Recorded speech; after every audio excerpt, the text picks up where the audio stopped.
햇살 좋은 날, 당신 안의 어둠은 어디로 가고 있을까요? 니체는 말합니다.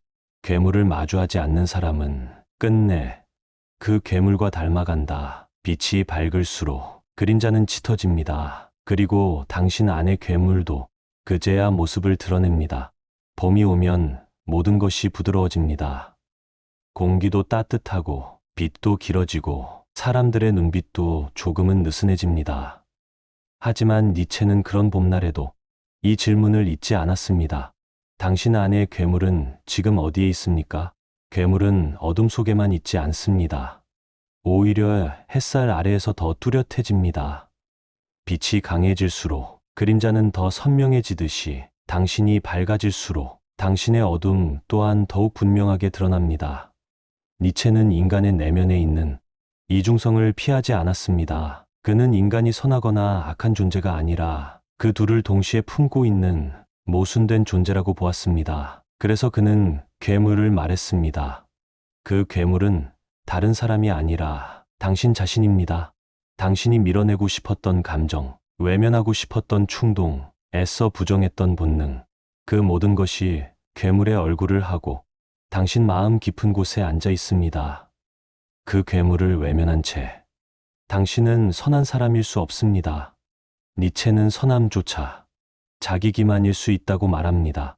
자신의 어둠을 인정하지 않는 선함은 언제든지 잔인해질 수 있기 때문입니다. 그는 말합니다. 괴물과 싸우지 말고 그 괴물을 들여다보라. 괴물은 늘 싸워야 할 대상이 아닙니다. 당신이 되지 않으려 발버둥치다 보면 어느 순간 그 괴물의 얼굴이 당신의 것이 되어 있음을 깨닫게 됩니다. 니체는 그것을 경고했습니다. 괴물과 싸우다 괴물이 되지 않도록 하라. 그는 싸움을 멈추라는 것이 아니라 자신 안에 괴물이 있다는 사실을 먼저 인정하라고 말했습니다. 당신이 질투를 느끼고 분노에 치밀고 누군가를 미워하고 싶어질 때 그 감정은 당신이 되지 않기를 바랍니다. 하지만 동시에 그 감정이 어디서 왔는지를 정직하게 바라보는 사람만이 그 괴물을 길들일 수 있습니다. 괴물을 부정하면 그 괴물은 더욱 거세집니다. 당신이 외면한 만큼 그는 더 깊은 곳에서 커지고 언젠가 당신의 얼굴로 드러나게 됩니다. 니체는 이 진실을 무섭도록 냉정하게 직시했습니다. 사람은 누구나 괴물이 될 수 있다고, 그래서 괴물을 이해해야 한다고. 지금 당신은 괴물과 싸우고 있나요? 아니면 괴물의 얼굴을 마주하고 있나요? 그 차이는 아주 큽니다. 전자는 끝없는 반복이고 후자는 깨어남입니다. 니체는 우리에게 자신의 어둠과 친구가 되라고 말하지 않았습니다. 다만 그 어둠을 두려움 없이 바라보는 사람이 되라고 했습니다. 당신이 지금 가장 숨기고 싶은 감정, 가장 들키고 싶지 않은 생각, 가장 외면하고 있는 진실이 그 괴물의 목소리일지도 모릅니다. 그 목소리를 들어줄 수 있는 용기, 그것이 곧 인간이 진짜 인간이 되는 출발점입니다. 이 봄날의 햇살 아래에서 당신의 그림자는 어떤 얼굴을 하고 있습니까? 니체는 괴물을 없애려 하지 않았습니다. 그는 오히려 그 괴물과 함께 살아가는 법을 사유했습니다. 왜냐하면 괴물은 외부에서 온 존재가 아니라 우리 안에 이미 오래전부터 살고 있는 일부였기 때문입니다. 당신이 두려워하는 그 감정들, 분노, 질투, 증오, 자기혐오, 그 모든 것들이 바로 그 괴물의 속성입니다. 하지만 그 감정들이 그저 나쁘기만 한 걸까요? 니체는 그 감정들 안에도 생의 힘이 깃들어 있다고 보았습니다. 괴물은 단지 파괴만을 원하는 존재가 아닙니다. 그는 억눌린 에너지이며 인정받지 못한 열망이며 자신을 이해받고자 하는 몸부림입니다. 그래서 괴물을 부정하는 사람은 스스로에 대한 이해가 부족한 사람입니다. 그는 늘 착해야 하고 늘 괜찮아야 하며 늘 남에게 잘 보여야 합니다. 하지만 그런 사람일수록 마음속 괴물은 점점 더 자랍니다. 억눌린 감정은 지하수처럼 고입니다. 그리고 언젠가 전혀 예상치 못한 순간에 폭발하듯 솟구치게 됩니다. 니체는 그런 위험을 잘 알았습니다. 그래서 그는 말합니다. 너의 그림자를 인정하라. 그럴 때 비로소 너는 전체가 된다. 괴물을 길들이겠다는 태도는 사실 또 다른 억압입니다. 내가 너보다 위에 있다는 전제, 내가 너를 조종할 수 있다는 오만, 그건 또 다른 싸움일 뿐입니다. 니체는 싸움을 제안하지 않았습니다. 그는 공존을 말했습니다. 괴물과 함께 산다는 건 그 괴물이 무슨 말을 하고 있는지 귀를 기울인다는 뜻입니다. 내가 왜 분노했는지, 왜 그 말을 듣고 상처받았는지, 왜 저 사람을 질투하는지, 그 모든 감정의 이유가 있고 그 이유를 듣는 일이 괴물과 함께 사는 첫걸음입니다. 당신이 자신의 그림자를 들여다볼 때 그 그림자도 당신을 바라보고 있습니다. 그건 거울 앞에 선 순간처럼 낯설지만 피할 수 없는 조우입니다. 괴물은 당신을 공격하지 않습니다. 당신이 그를 공격하지 않는다면 그는 때때로 조용히 웅크리고 당신의 불안을 말해주고 당신의 상처를 가리켜줍니다.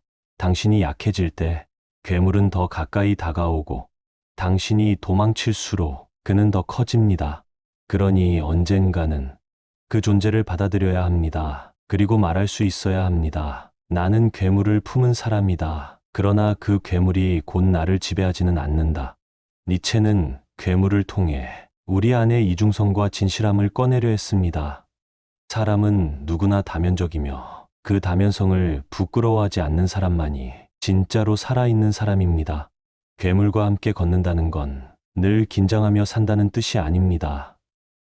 오히려 자기 자신과 더 가까워진다는 의미입니다. 누구보다 자기 감정에 정직하고 자기 내면의 충동을 회피하지 않으며 그 모든 것을 의식하는 삶, 그것이 괴물을 이기는 것이 아니라 괴물과 함께 살아내는 사람의 모습입니다. 오늘도 당신 안의 괴물은 조용히 숨을 쉬고 있습니다. 그 숨결을 느낄 수 있는 사람, 그 사람이 진짜 자기 자신과 함께 사는 사람입니다. 사람들은 종종 묻습니다. 나는 착한 사람일까? 나쁜 사람일까? 그 질문은 오래된 이분법에 뿌리내리고 있습니다. 선과 악, 옳음과 그름, 빛과 어둠. 이분법은 판단을 쉽게 하지만 그만큼 인간을 얕게 만듭니다. 니체는 이 구분 자체를 의심했습니다. 그는 말합니다. 선과 악, 너머로 나아가라. 왜냐하면 인간은 그 단순한 구분으로 정의될 수 없는 존재이기 때문입니다. 당신 안에는 누군가를 돕고 싶은 마음과 같은 만큼 상처를 주고 싶은 욕망이 함께 있고 사랑하고 싶다는 감정과 자신을 지키기 위해 밀어내는 본능이 서로 얽혀 존재하고 있습니다. 선한 사람은 악한 행동을 하지 않을까요? 악한 사람은 선한 의도를 가질 수 없을까요? 니체는 그런 고정된 틀을 거부했습니다. 그는 인간을 움직이는 근원적인 힘이 도덕이 아니라 의지라고 보았습니다. 그 의지는 단순히 이기적인 욕망이 아니라 자기 자신을 초과하고자 하는 에너지, 삶을 더 깊이, 더 넓게 살아내려는 충동, 그 충동이 때로는 세상의 규범을 어기게도 만들고 때로는 전통적인 도덕을 넘어서는 선택을 이끌기도 합니다. 그래서 니체는 묻습니다. 당신이 옳다고 믿는 그것은 당신의 진심인가? 아니면 그냥 익숙한 오름인가? 그는 우리가 스스로를 착한 사람이라고 믿기 위해 얼마나 많은 감정을 눌러왔는지 알고 있었습니다. 화를 내지 않기 위해, 질투를 느끼지 않는 척하기 위해, 이해하는 사람처럼 보이기 위해 얼마나 많은 나를 감추며 살아왔는지를 니체는 그 억압이 진짜 괴물을 만든다고 보았습니다. 그 억압은 결국 언젠가 폭발하며 사람을 낯선 방향으로 이끌기 때문입니다. 그래서 그는 선하거나 악한 존재가 아니라 의식적인 존재가 되라고 말합니다. 그 말은 어떤 감정을 느끼든 그 감정을 인식하고 스스로의 의지로 다루는 존재, 괴물 같은 마음이 들 때 그 마음을 악으로 규정하고 버리는 대신 그 마음이 왜 생겨났는지, 그 마음이 나를 어디로 데려가려 하는지 깊이 들여다볼 수 있는 사람, 니체는 인간의 위대함을 그런 자기 직면에서 찾았습니다. 완벽해서가 아니라 자기 자신을 숨기지 않기 때문에 그는 인간을 위대하다고 보았습니다. 세상의 선악 기준은 바뀝니다. 문화에 따라, 시대에 따라. 그렇다면 진짜 중요한 건 그 기준에 맞는 내가 아니라 그 기준을 바라보는 내 내면의 목소리입니다. 당신 안에 모든 것이 있습니다. 이해할 수 없는 욕망도, 뜻밖의 자비도, 그것이 나쁘거나 좋다고 단정하지 말고, 그냥 그것이 나라는 걸 인정할 수 있을 때, 비로소 인간은 선과 악 너머의 존재가 됩니다. 니체는 인간을 무너질 수 있는 존재로 보았습니다. 그리고 그 무너짐을 부끄러워하지 않는 존재야말로 진짜 강한 존재라고 믿었습니다. 당신은 지금 자신의 어떤 얼굴을 숨기고 있나요? 그 얼굴도 당신인가요? 그 얼굴이 다시 반복될 수 있다고 당신은 말할 수 있나요? 괴물은 당신 안에 있습니다. 그것은 어떤 선택의 결과가 아니라 존재의 조건입니다. 당신이 인간으로 태어난 이상, 당신은 빛과 어둠, 자비와 파괴, 사랑과 증오를 함께 품고 살아갑니다. 니체는 이 모순을 부정하지 않았습니다. 오히려 그 모순을 삶의 진짜 시작점으로 삼았습니다. 당신이 괴물을 마주한 순간, 당신은 두려워질 수밖에 없습니다. 그 낯선 얼굴이 너무도 익숙하게 느껴지기 때문입니다. 그건 타인의 잔인함이 아니라 나의 분노, 나의 탕요, 나의 본능이기 때문입니다. 하지만 니체는 그 직면이 끝이 아니라고 말합니다. 오히려 그 순간부터 비로소 삶이 시작된다고 말합니다. 괴물과 싸운다는 건 그 괴물을 없애겠다는 의미가 아닙니다. 그 괴물이 사라지기를 바라면서 자꾸 외면하고 미뤘던 태도에서 이제는 더 이상 도망치지 않겠다는 선언입니다. 괴물을 안다는 것은 그 괴물에게 끌려가지 않기 위해 지켜야 할 내면의 중심을 찾는 일입니다. 니체는 그 중심을 생의 의지라고 불렀습니다. 생의 의지는 그 어떤 고통 속에서도 다시 일어나려는 충동입니다. 다시 살아보겠다는 몸의 기여, 다시 한번 걸어보겠다는 마음의 몸짓. 괴물을 직면한 당신은 어쩌면 잠시 무너질 수 있습니다. 하지만 그 무너짐은 패배가 아닙니다. 그건 껍질이 부서지는 소리일 수도 있고, 이전에 내가 더 이상 아닌 순간일 수도 있습니다.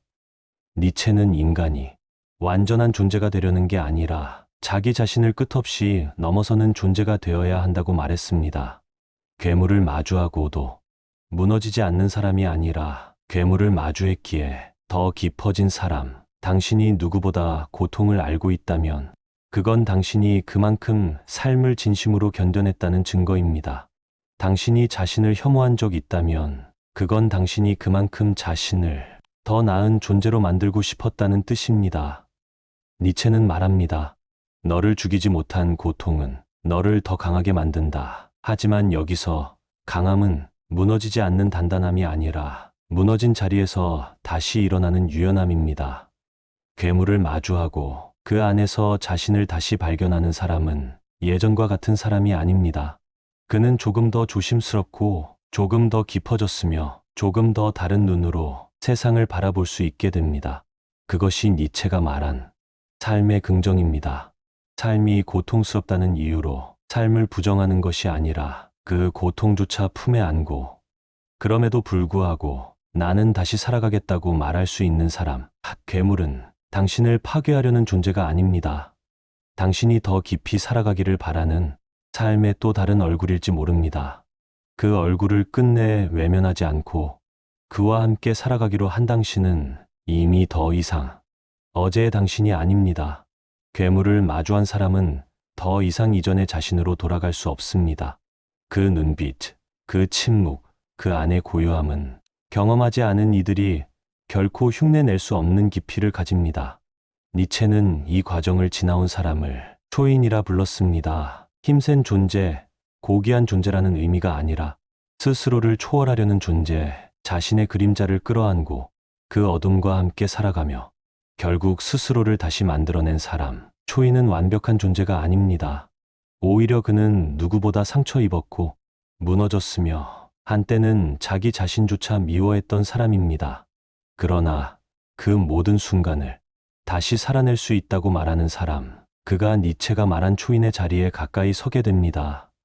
괴물을 견디는 것은 혼자의 일입니다. 그러나 그 뒤에 남은 삶은 다시 세상과 관계 맺는 일입니다. 그리고 그것이 괴물을 마주한 자에게는 또 하나의 도전이 됩니다. 왜냐하면 이제 그는 더 이상 모든 것을 믿지 않기 때문입니다. 모든 말에 고개를 끄덕이지 않기 때문입니다. 가벼운 위로에 미소 짓기보다는 침묵으로 고개를 돌리기 때문입니다. 니체는 이 거리감마저도 초인의 태도라고 보았습니다. 그는 말합니다. 군중 속에 머무르되 그들에게 휩쓸리지 마라. 괴물을 통과한 자는 쉽게 타인의 욕망에 휘둘리지 않습니다. 그는 이제 자기 내면의 목소리에 더 익숙해졌기 때문입니다. 그러나 이것은 단절이 아니라 깊은 관계로 가는 준비입니다. 괴물을 견딘 사람은 타인의 고통에도 쉽게 닿습니다. 왜냐하면 그는 알고 있기 때문입니다. 말로 다 닿을 수 없는 어떤 고통이 사람을 어떻게 무너뜨리고 또 다시 어떻게 일으키는지를 그는 이제 누군가의 아픔을 흘려듣지 않고 그 아픔의 끝자락에 조심스럽게 손을 내밉니다. 니체는 초인을 힘을 휘두르는 자가 아니라 자기 자신을 가장 깊이 자각한 사람으로 그렸습니다. 괴물을 마주한 사람은 더 이상 세상에서 도망치지 않습니다. 하지만 그는 세상을 다시 구성하려 합니다. 거짓된 가치 대신 스스로의 진실로 쌓아 올린 세계를 살아가려 합니다. 그는 질문합니다. 이것이 나에게 진짜로 의미 있는가? 이 말은 내가 책임질 수 있는가? 그 물음이 삶의 모든 결정에 배어 있습니다. 괴물을 통과한 자는 다시 웃을 수 있습니다. 하지만 그 웃음은 가볍지 않습니다. 그는 다시 사랑할 수 있습니다. 하지만 그 사랑은 이제 연약함을 함께 품는 사랑입니다. 니체는 초인을 삶을 완성한 사람이 아니라 삶을 끊임없이 새롭게 쓰는 사람으로 보았습니다. 괴물을 외면하지 않고 그 그림자 속에서 자신의 얼굴을 다시 찾은 사람, 그가 바로 세상과 다시 만날 수 있는 사람입니다. 당신이 지금 그 길 위에 서 있다면 이미 삶은 당신을 한 번 더 지나간 것입니다. 그리고 당신은 그 삶을 이전보다 더 깊게 살아낼 준비가 되어 있는지도 모릅니다. 니체에게 인간은 그저 살아가는 존재가 아니라 삶을 창조하는 존재였습니다. 그는 인간을 주어진 가치에 순응하는 존재로 보지 않았습니다. 오히려 기존의 가치를 부수고 새로운 의미를 세우는 존재로 보았습니다. 괴물을 마주한 사람은 이제 압니다. 삶이 단지 반복되는 것이 아니라 반복 속에서도 스스로의 의미를 새로 만들어야 한다는 것을. 괴물은 우리에게 질문을 던집니다. 지금까지 너를 지탱해온 기준은 정말 너의 것이었는가? 너는 어떤 삶을 옳다고 믿고 있었는가? 그 질문을 견딘 사람은 더 이상 외부의 기준에만 의존하지 않습니다. 그는 자기 안에서 새로운 나침반을 세우려 합니다. 니체는 그것을 가치의 전도라고 불렀습니다. 악하다고 여겼던 충동이 실은 생의 에너지일 수 있고 옳다고 여겼던 행동이 실은 회피였을 수 있다는 그 낯선 전환. 괴물을 통과한 자는 더 이상 도덕에만 갇히지 않습니다. 그는 책임이라는 말의 무게를 자기 존재의 중심에 놓기 시작합니다. 내가 내 삶을 선택했고 그 선택의 결과도 내가 감당하겠다는 아주 단단한 태도, 그것이 니체가 말한 삶을 창조하는 인간의 시작입니다. 삶은 원래 정해져 있지 않습니다. 아무리 많은 규범과 기준이 있다 해도 당신의 고통과 감정, 당신의 과거와 상처, 당신만이 겪은 그 시간을 설명할 수 있는 정답은 없습니다. 그래서 니체는 정답을 찾으려 하지 말고 스스로 그 의미를 만들어라고 말했습니다. 창조는 대단한 일이 아닙니다. 하루를 다르게 바라보는 것, 익숙한 감정을 다르게 받아들이는 것, 예전 같으면 침묵했을 상황에서 작은 목소리로 이번만은 나를 위해 말하는 것, 그런 변화들이 조용히 삶을 다시 씁니다. 괴물을 지나온 당신은 더 이상 어제의 나가 아닙니다. 그건 단지 고통을 견딘 사람이 아니라 삶을 다시 구성할 수 있는 사람이기 때문입니다. 당신이 지금 이 질문 앞에 서 있다면 그건 창조의 시간이 시작되었다는 뜻입니다. 나는 어떤 삶을 살아갈 것인가? 누가 정한 것이 아닌 내가 책임질 수 있는 삶을. 니체는 그 질문을 누구보다도 뜨겁게 던졌던 철학자였습니다. 그는 말하지 않았습니다. 이게 정답이다라고. 그는 말했습니다. 모든 것을 다시 시작하라. 내 안에서 너의 언어로. 너의 리듬으로. 당신이 괴물을 통과했다면 이제 그 리듬을 만들 차례입니다. 세상이 들려준 리듬이 아닌 당신 고유의 박자로 당신만의 삶을 연주해 가야 할 시간입니다. 누가 대신 써준 문장을 따라가지 마세요. 당신이 살아낸 감정으로 당신의 삶을 다시 써 내려가야 합니다. 그것이 괴물을 통과한 자에게 주어진 유일하고도 숭고한 과제입니다. 괴물을 마주한 사람은 사랑조차 달라집니다. 그는 이제 더 이상 완전한 사람을 기대하지 않으며 자신 역시 완전할 수 없다는 걸 압니다. 니체는 전통적인 사랑의 개념을 의심했습니다. 결핍을 채우기 위한 사랑, 소유하려는 사랑, 스스로를 감추고 연기하는 사랑, 그런 사랑은 결국 괴물을 키우는 또 하나의 방식이 된다고 그는 보았습니다. 괴물을 통과한 사람은 사랑 앞에서도 자신의 그림자를 숨기지 않습니다. 그는 말합니다. 나는 이런 감정을 가진 사람이다. 나는 때로 어둡고 때로 벽을 쌓는 사람이다. 그러나 그 말 안에는 자기 자신에 대한 깊은 정직과 책임이 담겨 있습니다. 니체는 사랑을 이해나 타협이 아닌 서로가 자기 자신이 되는 공간으로 보았습니다. 당신이 나를 바꾸려 하지 않고 나도 당신을 고치려 들지 않는 그 거리감 속에서 각자가 자기 자신으로 살아갈 수 있게 하는 것. 그는 말했습니다. 사랑은 두 사람이 서로를 향해 바라보는 것이 아니라 같은 방향을 바라보는 것이다. 그 말은 사랑이란 하나가 되려는 것이 아니라 서로의 차이를 껴안고 그 차이 너머에서 같이 걷는 것이라는 뜻입니다. 괴물을 직면한 사람은 타인의 상처에 더 민감합니다. 왜냐하면 그는 그 상처의 냄새와 무게를 자신의 몸으로도 겪었기 때문입니다. 그래서 그는 쉽게 조언하지 않고 쉽게 판단하지 않습니다. 대신 그는 가만히 곁에 머무르며 때로는 침묵으로, 때로는 눈빛 하나로 말보다 깊은 신호를 보냅니다. 그런 사랑은 조용합니다. 하지만 깊습니다. 그건 서로를 변화시키려는 에너지가 아니라 서로를 있는 그대로 바라보고 그 자리에서 함께 서 있으려는 의지입니다. 괴물을 통과한 사람의 연대는 공감이라는 말보다 인정에 가까운 감정입니다. 당신 안에도 어둠이 있겠지요. 그걸 나도 알고 있습니다. 나 역시 그렇기에 이렇게 말할 수 있는 사람, 그 사람은 누구보다 따뜻한 사람입니다. 니체는 개인의 완성만이 아니라 그 개인이 세상과 어떤 관계를 맺는가도 중요하게 보았습니다. 그는 강한 개인이 고립이 아니라 진짜 만남을 가능하게 한다고 믿었습니다. 괴물을 아는 사람은 누군가의 괴물도 이해할 수 있습니다. 그리고 그 괴물이 말하려는 것을 함께 들어줄 수 있습니다. 그런 관계 속에서는 선함으로 가장하지 않아도 됩니다. 약함을 감춰야 할 이유도 없습니다. 그저 당신이 당신으로 있는 것, 나 역시 나로 있는 것, 그 둘 사이에 흐르는 긴장과 평온, 그것이 니체가 바라본 괴물을 지나온 사랑의 모습입니다. 이제 당신은 스스로를 안듯 누군가를 안을 수 있는 사람입니다. 그가 아직 괴물을 외면하고 있을지라도 당신은 압니다. 그 어둠이 누구에게나 있다는 것을, 그 어둠도 결국 사랑받고 싶어 한다는 것을. 괴물을 마주하고 그와 함께 살아내고 사랑마저 다시 배운 사람은 어느 순간 조용해집니다. 말이 줄고 설명이 필요 없어지고 세상의 소음에서 조금씩 멀어집니다. 니체는 이 조용함을 패배가 아니라 성숙으로 보았습니다. 그는 말합니다. 진정한 자유는 외침이 아니라 침묵에서 온다.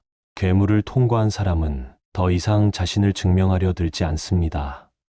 누군가의 인정을 애타게 구하거나 자신이 옳다는 말을 반복하지 않습니다. 왜냐하면 그는 이미 자기 자신 안에서 충분히 살아본 사람이기 때문입니다. 그 침묵 속에는 수많은 고통과 직면이 지나간 자리에서 피어난 작은 평온이 깃들어 있습니다. 그 평온은 말없이 말하고 소리 없이 힘이 됩니다.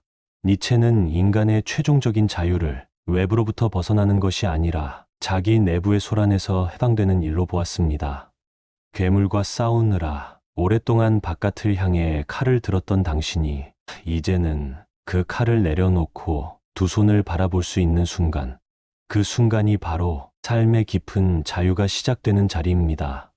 그 자유는 떠나는 것이 아니라 그 자리에 머무는 것입니다. 머무를 수 있는 사람, 자기 자신과 자기 괴물과 자기 과거와 함께 앉아 있을 수 있는 사람, 그 사람이 진짜 자유로운 사람입니다.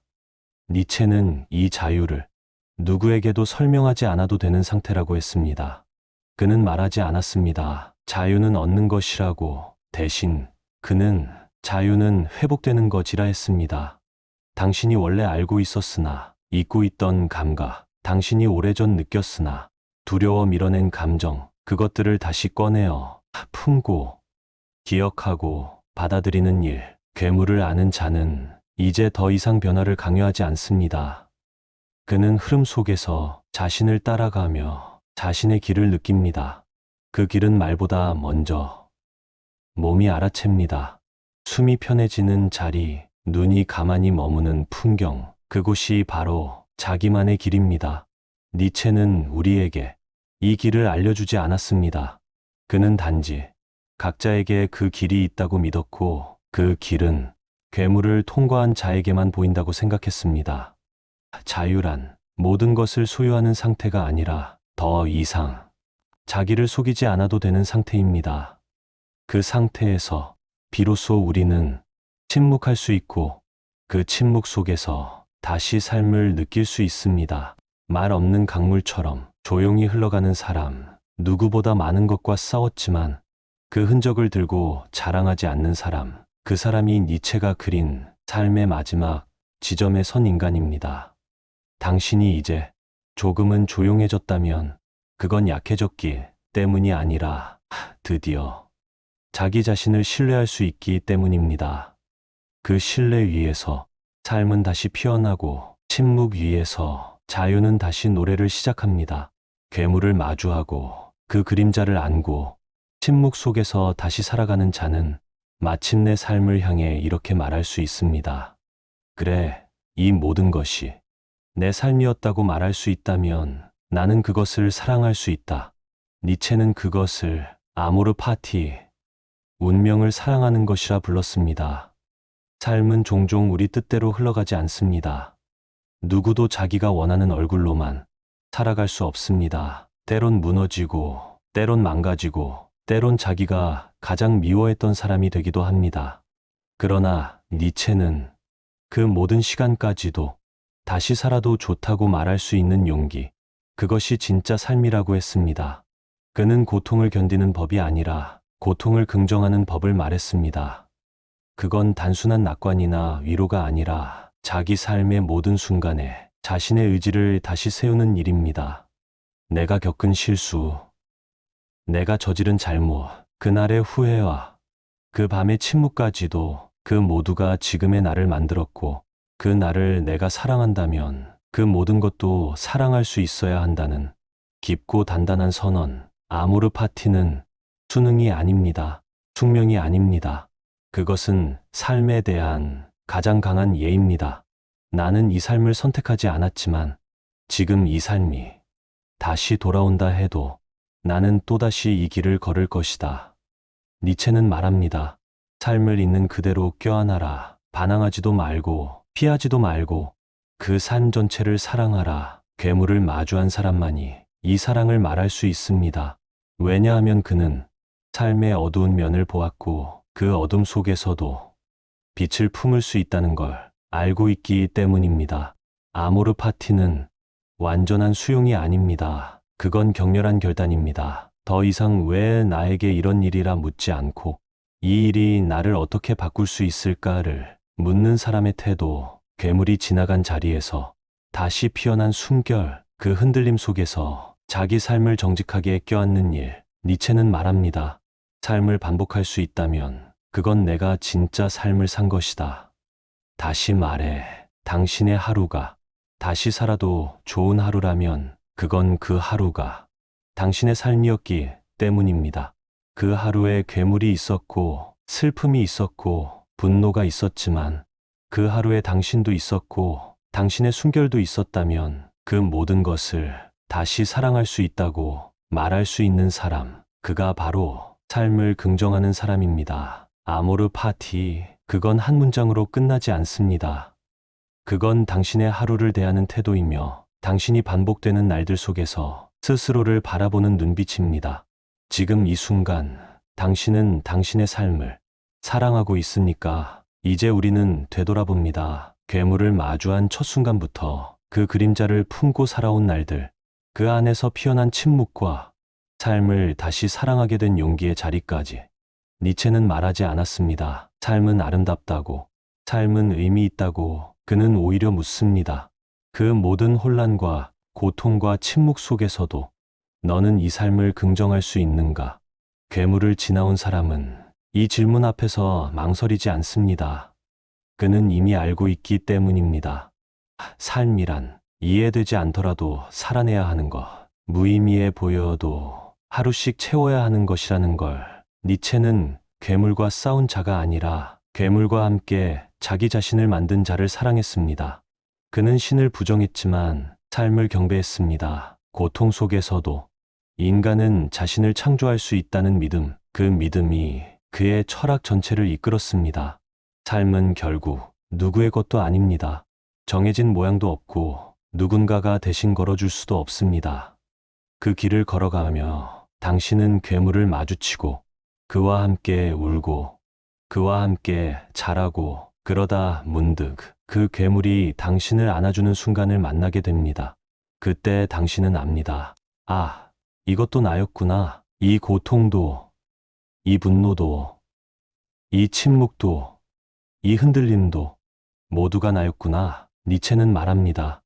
내가 만든 너를 사랑하라. 그가 너의 이름이 될 것이다. 우리는 결국 괴물과 함께 우리 이름을 완성해 갑니다. 누가 대신 불러주지 않는 이름, 오직 자신이 자기 자신에게 주는 이름. 당신이 지금 이 삶을 살아내고 있다면 그 자체로 당신은 이미 철학을 걷고 있는 사람입니다.